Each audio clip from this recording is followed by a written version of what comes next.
We Muslims,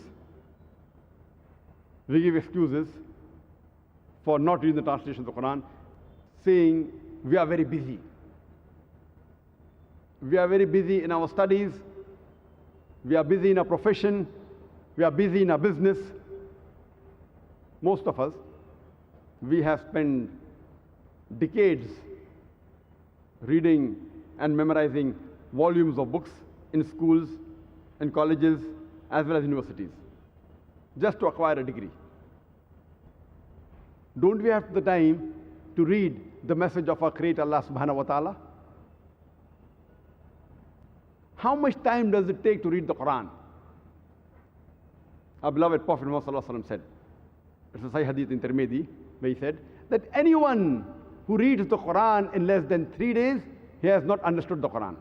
That means if we read the Quran with concentration, it will minimum take a person 3 days, minimum. If you read a bit slowly, it may take 5 days. If you read one juz, one part a day, it will take you 1 month to read the Quran. The degree that we acquire in the colleges and universities, it may or may not help you in this world.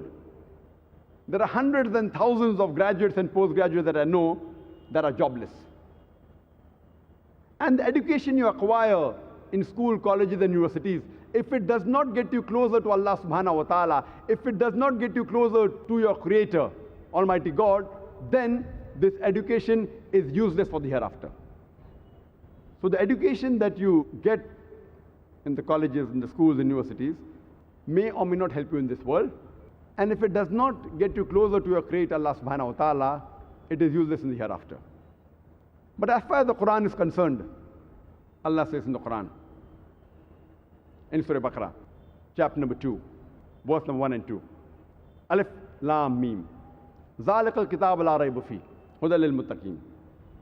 Alif Lam Mim, this is a book of guidance without doubt for those who have taqwa, for those who fear Allah subhanahu wa ta'ala. That means Allah is giving the promise that this book is a book of guidance. And it will surely benefit you in this world as well as the hereafter. Allah says in the Quran, in Surah Kahf, chapter number 18, verse number 54,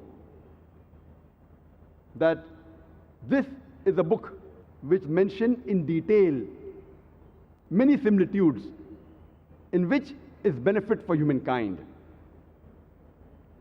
But man is in most things contentious. Allah repeats a similar message in Surah Az-Zumar, chapter number 39, verse number 27, that Allah subhanahu wa ta'ala has mentioned in detail many similitudes so that men may receive admonition.